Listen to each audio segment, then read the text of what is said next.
Where to Ski. I'm John Morgan, your host. Today's episode takes us to New Hampshire in the Northeast U.S. Grab your skis, let's check out the Mount Washington Valley. You may have heard about Mount Washington. It's over 6,200 feet, the biggest in the eastern U.S. Windy, snowy, and skiable really mostly in spring when hordes of people visit Tuckerman Ravine for that unique New England ritual of climbing up and skiing down in the sun. Right in the middle of the White Mountains, this area has attracted climbers and visitors since the 1800s and skiers since the 1920s. We're going down the valley just a little bit to the town of North Conway to check out 4 ski areas that are all within spitting distance of this quaint town. Attitash, Cranmore, Wildcat, and Black Mountain. All are within like 15 minutes of town, and they all have their own unique personality and some real skiing. Skiing started around here in the 1920s as a way for farmers to make some money in the winter. By the 1930s, these mom and pop ski areas started attracting some visitors from Boston and New York. And these visitors prompted some investment in hotels, lifts, people, all contributing to building this out as sort of a mega center. Mount Cranmore opened Skimobile in 1938. In 1939, Hannes Schneider, the father of modern skiing from Austria's Auerberg, fled the Nazi regime and landed at Cranmore and ran the ski school and the resort till he died in 1955. Wildcat was just behind Cranmore, opening the first gondola in the U.S. in 1958. Black Mountain and Attitash, they're relative newcomers, but all 4 have history, charm, and skiing.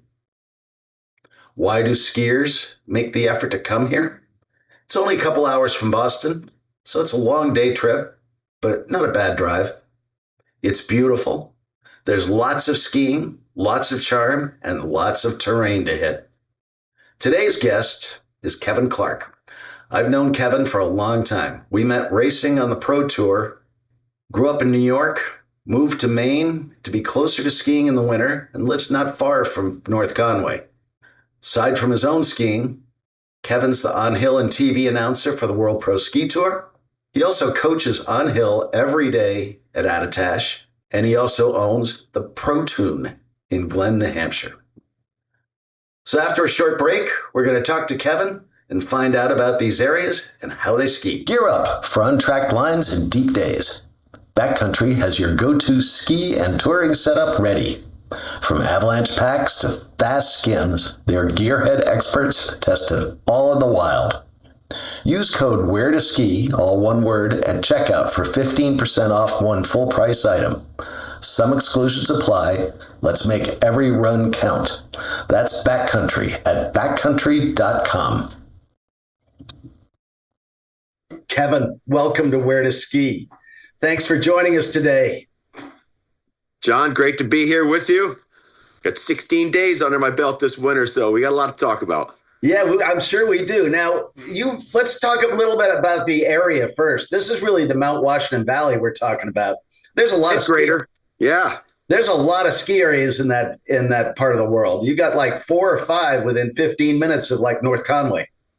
Yeah, I moved here about, going on 50 years ago now, just for that reason.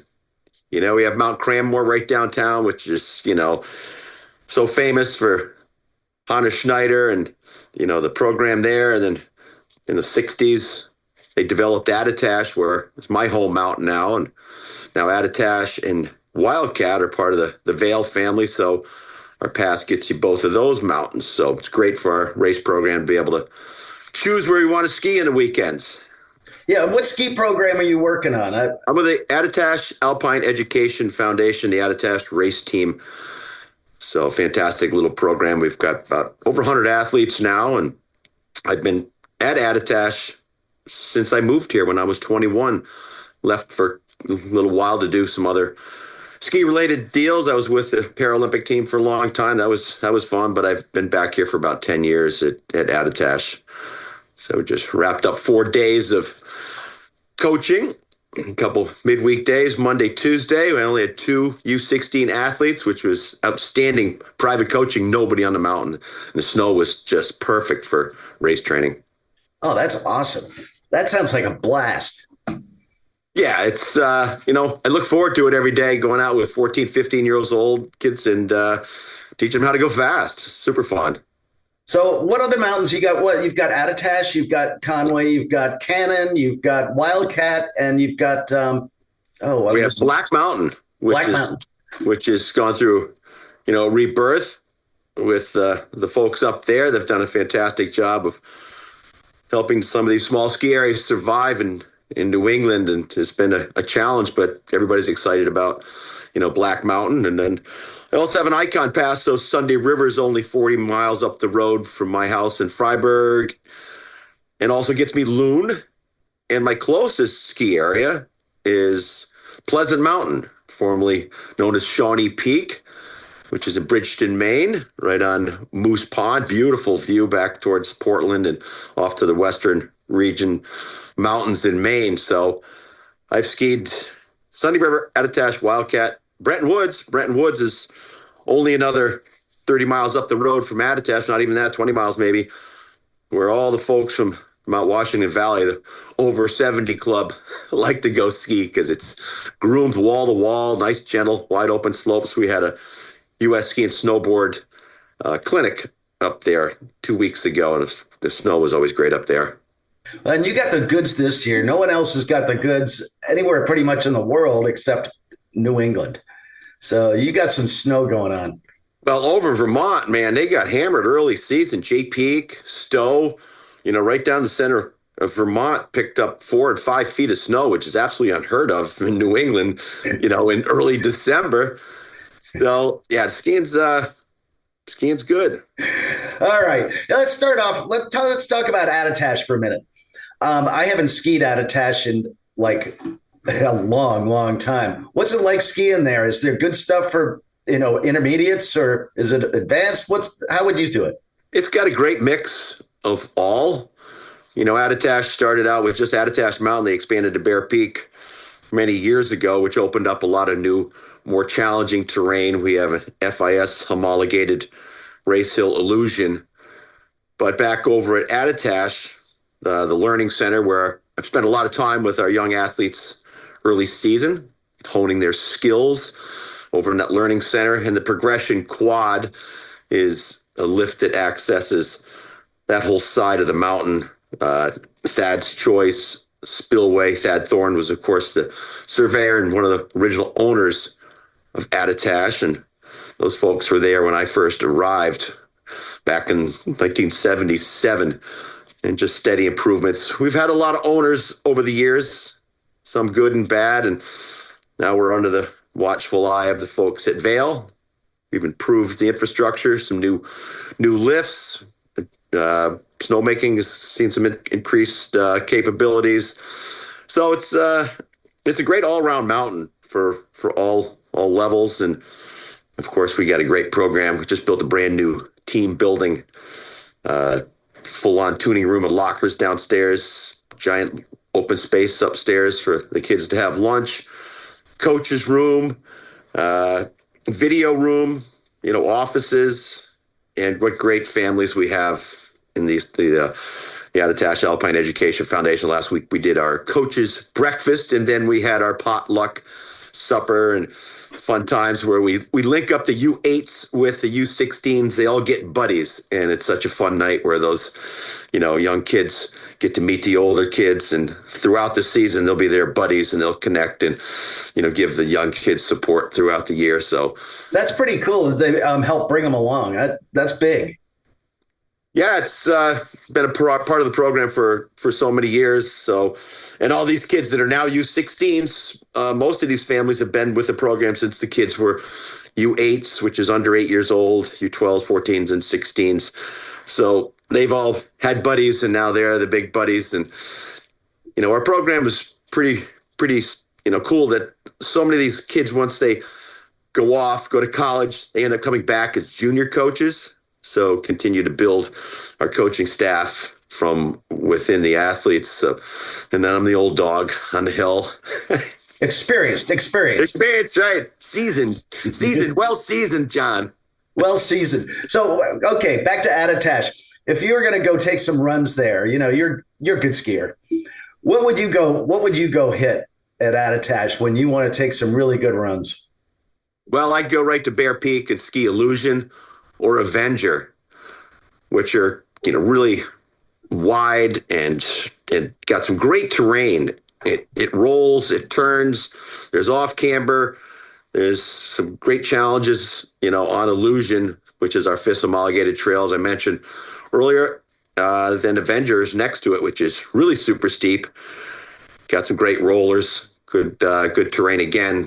Then you go off there. There's Wandering Skis, which is a more intermediate run off the summit of Bear Peak.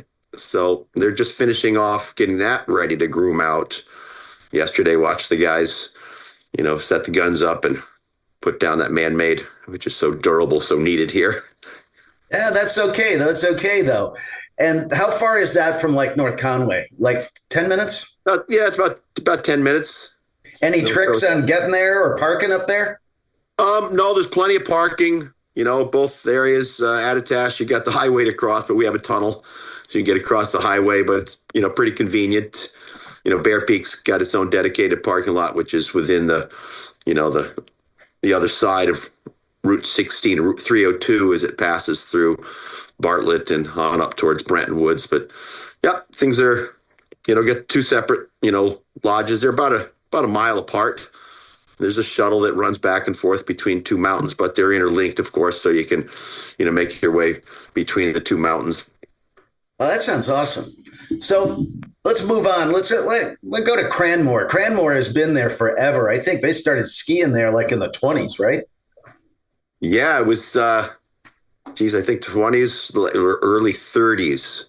I've got a cool poster of Cranmore, not a poster, a black and white picture on my wall in my kitchen. My wife found it at a yard sale of all places, and it's giant. It's probably 3x4, giant black and white, and it's an aerial shot, and it shows the parking lot and just throngs of skiers all over the hill, instructors on the bottom. It's a faraway shot from the air, black and white, all the old 1930s vehicles lined up around the parking lot. So we say about Cranmore is Canmore at Cranmore, because Canmore has that beautiful exposure where the sun just bakes it all day long, and it's always a favorite when we go racing. Attitash, unfortunately, is in the shade early in the season, and it takes a while. You can find some sun, as you move around the compass and move from Attitash to Bear Peak, but Cranmore, you can be guaranteed of, bright sunshine and, bring your sunscreen. They've got one high-speed quad to the top, so, quick turnaround there, and great race hill, great staff. What about the skiing? Is it more intermediate than some of the other ones? Cranmore is much more intermediate. They have ledges and middle trail, which have a little bit of a pitch for a while. The new ownership there, the Fairbanks family, have really put a ton of money into it, developing brand new base lodge, bunch of condominiums right at the bottom of the mountain. They've been very controversial. As you pull up, you don't see the mountain anymore. You drive into the condos, but they're very popular. Great place for a new family, new to skiing, to get your feet wet or get your skis sliding. There's actually a Marriott now off to the right side of the mountain as you approach it at Cranmore, and some really nice, beautiful big townhouses have been developed as you approach the ski area. But those guys have done fantastic things, upgraded, snowmaking, great programs, big Mountain Meister race series. So every Wednesday, hundreds of old ski racers get together and battle it out for beers and bragging rights. Are these night races? It starts, first thing in the morning, and it goes under the lights. So the fast guys wait till nighttime to show up. That's when the snow gets hard. Yeah, that's when the snow gets hard and fast. Even Tyler Palmer gets out there and gets on the race hill. my good friend Tyler. Take a couple runs, do some gates, have a beer. There you go. Into Zip's Pub, which has been so famous over the years, a gathering place for, skiers after a day on the slopes. Yeah, that's cool. You mentioned a little while ago that Hannes Schneider was there. We talked about him when episode in the Arlberg. He started off in St. Christoph at the school there, and then came over, I think, right in the beginning of the war, World War II. Yeah, with so many Austrians that came. I grew up in Pauling, New York, where I was blessed to learn to ski with Tony Matt. And Tony Matt was, along with that wave of Austrians, Tony was the guy that shushed the head wall at Tuckerman Ravine back in 1930s to set the record, which has never been beaten. And his son Richie and I grew up together, and Richie just got his dad inducted into the Guinness Book of World Records for that feat, which was pretty cool. I didn't know that. That is pretty cool. You got to be some kind of crazy to take that in a tuck. Well, it was a mistake. He missed his, his checkup before I went over the head wall, and he was fully committed, and it was game on then. They figure it was over 80 miles an hour over the head wall, and I can't remember what the record is, but it's, it was 7 minutes or something from top to bottom, and it's like 4 miles down the Sherburne Trail, and the conditions were just right that day. But a journalist named Lowell Thomas, you may remember Lowell Thomas. I remember that name, yeah. So Lowell Thomas was instrumental in getting all those Austrians into the United States. He was a skier himself and spent a lot of time in Austria, and he saw the need, to get these guys some help and get them out of, the war. And so Lowell had a rope tow on a piece of property he owned in town. And that's where they used to bring all the youth in our community to ski for free when we got some natural snow. Had an old Model A pickup truck with the wheels off the rim, and the rope went around the rim of the truck. Telephone poles for towers, Model A rims to guide the rope up the hill. And there we would ski with Tony Matt as our ski instructor. And we didn't know anything about how famous Tony was. So it was pretty cool for me to be part of that. And I didn't realize how significant he was in the history of, the sport of skiing and racing until I moved to North Conway and learned about his record run down Tuckerman Ravine. Yeah, you talk about all these Austrians that came over. Some came over right at the beginning of World War II and trying to get out of Austria before the Anschluss. And then a lot right after World War II, when things were really tough in Austria, they came over to try and make money. They really helped found a lot of the basis of skiing in the U.S., everywhere from Colorado all the way through New England mostly, and even like Montana and Wyoming. So when I left my hometown when I was 19, I had a great desire to chase my ski racing dream. And while I was at private school, we had one of my fellow teammates on the ski team, Scott Greenberg, whose family is AIG. And Thanksgiving, our sophomore year or junior year, I think it was, we went to Stowe and stayed in the family house at Mansfield and started skiing there on Thanksgiving with our ski team for Trinity Pauling School. Well, I knew right away that's exactly where I wanted to go when I was done with school, was to Stowe. So I moved to Stowe and started working there when I was 19 years old. And I used his name as a reference to get a job. Well, I had to, the opportunity to choose whatever I wanted to do. And I took a job as trail crew, scything National and Star and Goat, walking down the mountain with a scythe and a stone, sharpening that scythe and cutting down the blackberry bushes that would grow. The good old boys from Vermont would warn me, say, be careful, he says, make a lot of noise because the bears like to get in the blackberries. So they'll run away. That didn't take me long. That's not the job I wanted. But anyhow, it was a great transition. I ended up being a houseman at the Lodge, which is that very last hotel as you drive up the auto road or the road to get to the ski areas. Well, part of my job was at night to deliver dinner to Sepp Ruschp.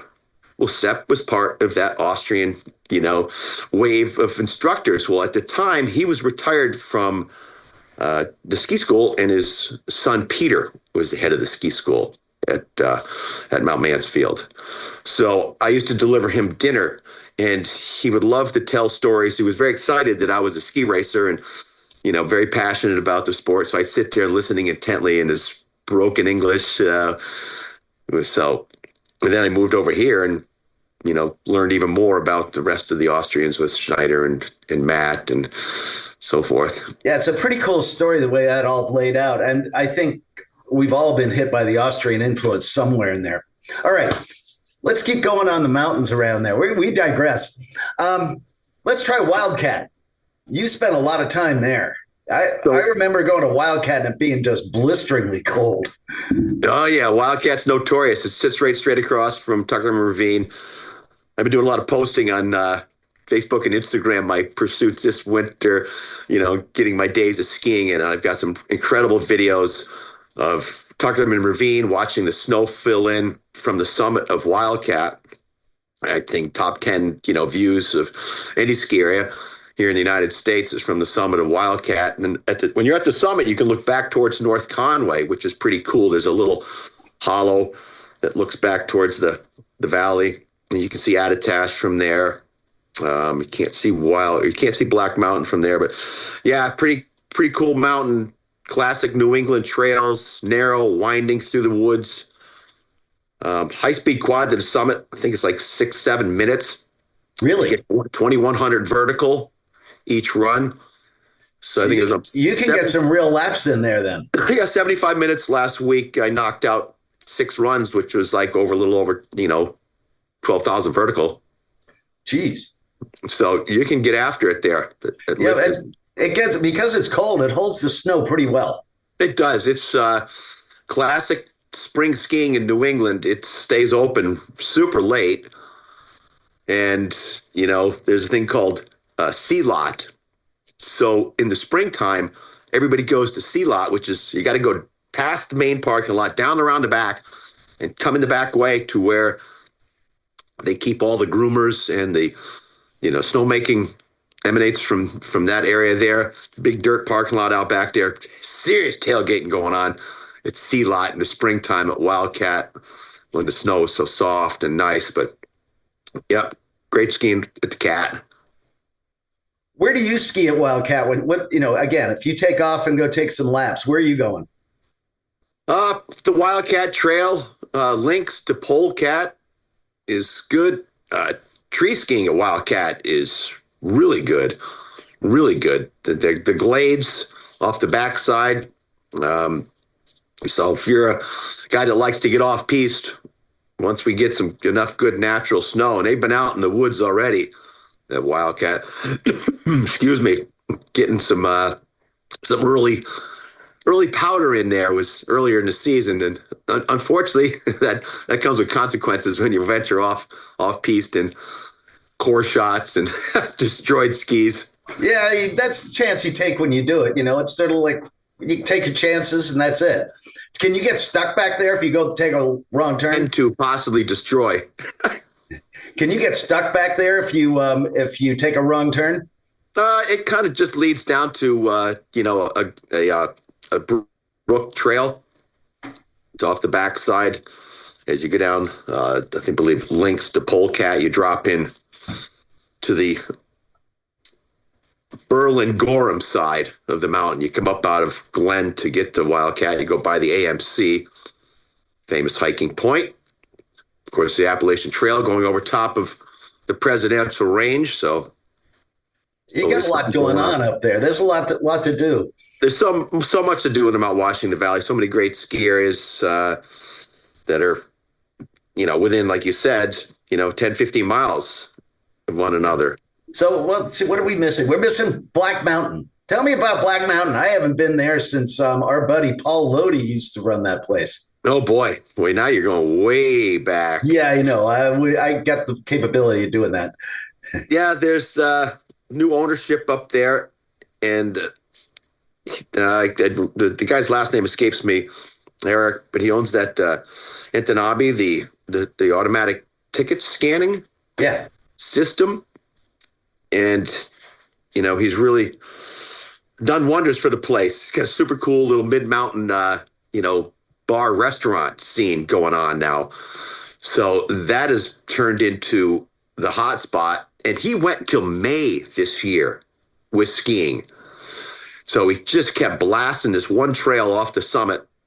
And of course, he goes right by that, little mid-mountain, bar situation there. And they've got beach chairs out and music blaring. And it's a super cool scene. He's done all kinds of special events, just bringing a lot of attention to the mountain in so many different ways, parties and functions and cool things going on up at Black Mountain. That was the Shovel Handle Pub, named after the lift that, originally had a shovel handle as what you held on to when you went up the lift.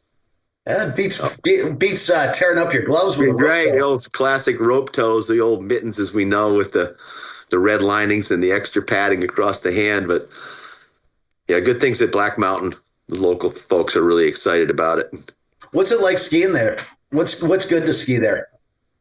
I'm not real familiar with the names of the trails. Don't spend a lot of time there, but it's very much like a little miniature Wildcat, windy, twisty trails through the woods.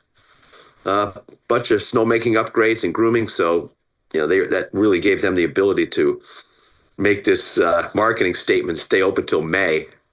That's huge, especially in New England. I mean, it's really only been the Beast that does that. Yeah, and it's being as small as it is. He was able to concentrate just a ton of snowmaking on that one trail to make it happen. Everybody was up there. So where else are we missing here in the Mount Washington Valley? We've hit Shawnee Peak. We didn't talk much about Shawnee. Okay. Shawnee is now part of the Boyne group. Yep. And Steve Kircher picking up Pleasant Mountain has been outstanding. They just put a new high-speed quad in there and upgraded the snowmaking, and they opened last weekend. So I jumped over there midweek and took a bunch of runs. And Shawnee Peak is the mecca for high school ski racing in Maine. So you go there on a Tuesday, Wednesday, Thursday afternoon. It's calm and quiet. 3:00 in the afternoon. There's, not a lot of folks there midweek. And then the buses start to roll in. There must be 20, 30 bus loads of kids that show up at however long it takes you to get from Falmouth and Yarmouth and all the surrounding communities, because it's the only place with night skiing. So it's where the Maine Principals Association and the athletics take place for our alpine ski racing. I used to coach the Freiburg Academy, so spent a lot of time on what used to be Shawnee Peak, now Pleasant Mountain, and it overlooks Moose Pond and back towards the western mountains in Maine. Just spectacular views, and with their new snowmaking and upgraded lift, I think it was like 4 minutes to the summit. They've widened a lot of trails. The snow was like it is at all the Boyne resorts, whether it's Sunday River or Sugarloaf or Loon here in the region. They just pound the snowmaking. Those guys are leading the way, in our region with snow cover. Really? In my opinion, having skied Sunday River, they've got the most snow. I've been up to Sugarloaf yet this winter. It's a bit of a truck from here. It's like 117 miles from door to door. Yeah, we'll leave that one alone. Yeah. But that's one thing you mentioned, that the snowmaking and the snow farming in general, the snowmaking and the grooming in this area has gotten really good, because they have to be able to keep the snow in those light years. They've gotten really good at that. Yes, these new groomers are so sophisticated now with their GPS technology to know what the actual elevation is under the snow cap, so that while you're grooming, you're not blading too thin some places and too much in others. And winch cats, and just the technology that's been built into these things is amazing, that they can keep surfaces. I mean, we were really, bummed out when it rained last week, of course, and it was just unbelievable when we went out.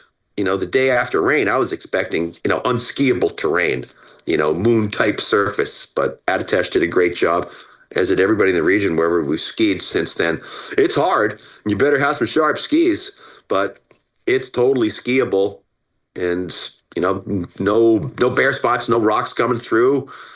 Hey, and you got more snow coming, and you got some today, so that's cool. You're going to have a good week if you go out, if you can handle the crowds. So let's talk about North Conway for a minute. You've spent a fair amount of time in that town. Is there any nightlife in there? Yeah, the Red Parka Pub is still alive and well. It Oh just my God. changed. Just That's changed been there hands. forever. Yeah, Dewey Mark and his partner started it years ago, and they just recently sold it. Terry Wentworth, his daughter, was the owner and kept the tradition alive. It's a super cool place with tons of ski memorabilia, pictures, skis from all kinds of famous athletes screwed to the ceiling into the walls, and they got chairlifts for seats, and it's been part of the valley for over 50 years. We had a race every March called the Red Parka Pub Challenge, which is a dual format pro race, and 50 years of history with the Red Parka Pub Challenge. Last year was our 50th season, and it ended after that. But the park is, place you got to go. Speaking of cool places to go, right across the street in Glen, which is where the Red Parka is Pro Tune. Yeah. Which is where I tune skis. That's your spot, right? That's my spot. So my good friend Jeremiah Beach, famous ski tuner and ski coach, moved back to the valley from Steamboat after years. He started Andy's Ski Tuning, another ski shop up the street years ago. Came back to town, and it used to be during COVID. It was before COVID. It was a Mexican restaurant, and it closed during COVID. And a buddy of mine bought the building, and Jeremiah said, that'd be a perfect place for a ski shop. Oh, by the way, I'll keep my liquor license. So you can come to our ski shop and get your skis tuned and get a beer or a glass of wine, flatbread pizza, maybe some chili. So you have to sell food. So we got a small menu, grilled cheeses and chili and the flatbreads. And again, we've got all kinds of crazy, memorabilia hanging on the walls from, old skis, mountain bike shop too. Summertime, it's the lead mountain bike shop around. The masters at rebuilding suspensions and tuning bikes. So people walk in expecting it to still be a Mexican restaurant, and they're kind of floored at first. You're like, well, looking around, there's, skis hanging everywhere and mountain bikes, and the ski tuning room is what you first see. Then you walk up a step and you go into the bar area. We have live music Thursday, Friday, Saturday nights. How do you get any work done? Open mic night on Thursday nights. Yeah, we getting any work done? That's why I tune skis. I stay on that side. And I make money instead of spending money buying beers. So after skiing, any coach that was on the mountain that day, first beer on the house at Pro Tune if you're a ski coach. Okay. That's mastermind. Then you go back up into North Conway. There's a great restaurant up the street from Jeremiah's, a place called White Mountain Cider Company. My wife and I love the White Mountain Cider Company. Really? I've never heard of that one. That's good. That sounds good. Yeah. It's an old New England farmhouse, been converted and added on to, and they got they do cider donuts but great class craft cocktails at that place. And El Reparo is a Mexican restaurant right next to the Red Parka Pub. So there's lots of dining options there. And you get back up into North Conway where there's, loads of great restaurants. Delaney's Hole in the Wall, been there forever. Dickie Delaney's two daughters were ski team athletes. Shout out to the Dickie Delaney and the Delaney's Hole in the Wall. Used to be the Snug Harbor Inn for people that have been coming to the valley for a long time. North Conway's got a ton there. There's a lot of stuff to do in North Conway too. There's shopping. It's somewhat, touristized. There's, shops and stuff all over the place at this point. Yeah, I'd be remiss if I didn't mention the Eastern Slope Inn and my friend Joe Barry, who passed away recently, mastermind of developing all the condos at Attitash, and his two sons have taken over his operation. But the Eastern Slope Inn and the condominiums at Attitash are all part of that. And they've got a great restaurant and bar in the Eastern Slope Inn, which is rich history in the Mount Washington Valley. At the Eastern Slope Inn, the ski trains used to come to town back in the day. Yeah. Welcome everybody into town with the ski pole arches, and all the kids would get out and people come off the train and, get whisked around to the different hotels. And Eastern Slope Inn was a huge part of that. And downtown, of course, we've got Horse Feathers, which is an institution in the valley. Horse Feathers has been there for forever. So here's a question for you. Who has the best breakfast? Oh, best breakfast. Boy, I do right here. No. Where would I go for breakfast? There's a lot of great. Um, the Sunrise Shack. All right. So the Sunrise Shack is if you're heading towards Attitash or Wildcat, you've gone across the Intervale Flats, and you're climbing the steep left-hand sweeping corner, and there's a funky little place on the right called the Sunshine Shack, and that place is the breakfast mecca. The parking lot's packed all the time on weekends. So you spend a lot of time, especially with the kids. You're doing a lot of coaching. You interact with a lot of people when you're skiing. And I know you're passionate about your skiing. When you talk to the kids about skiing or you talk to the parents about what skiing's done for you, how do you express that to them? What do you really point them to that really lights you up that you try and get across to those kids? Well, no matter how far as you intend to take your ski racing, it teaches you lessons for life that are pretty brutal. Think about it. Okay, I'm going to convince, a young athlete that's standing on the top of a just glare ice slalom course, standing there in your speed suit, and it could be 10 degrees and the wind howling, and to convince them that they got this. When it's like, they don't have all the skills necessary to do it like the best, but they go out, and no matter where they finish, when you finish, it's a victory for them.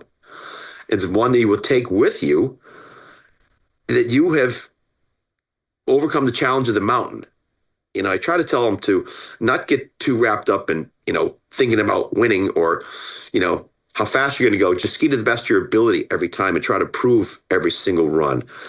And if you try to do that in life, that, when you think about the challenges you faced in skiing, some of the things we're going to face in life don't seem so daunting. When you're out there and the wind's howling 30, 40 miles an hour, and, you got some crazy ski coaches convince you that, you can rip this thing and you got it. And I had one athlete, you say, "I'm going to die today."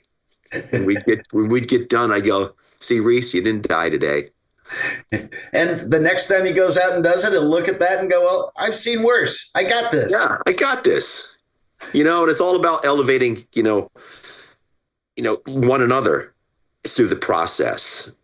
I think I enjoy more taking an athlete that comes to us, maybe he didn't start skiing until he was 12, which is much like my skiing career. I was, didn't start skiing in the backyard till I was 12 years old, clomping around. And they don't have the skills at all yet, but they want it. Some of these young kids that are so new, I think, have a greater passion than the kids have been at it for a long time. And then they're not real serious about it, but they're out there having fun and, skiing and, being a better skier and getting healthy.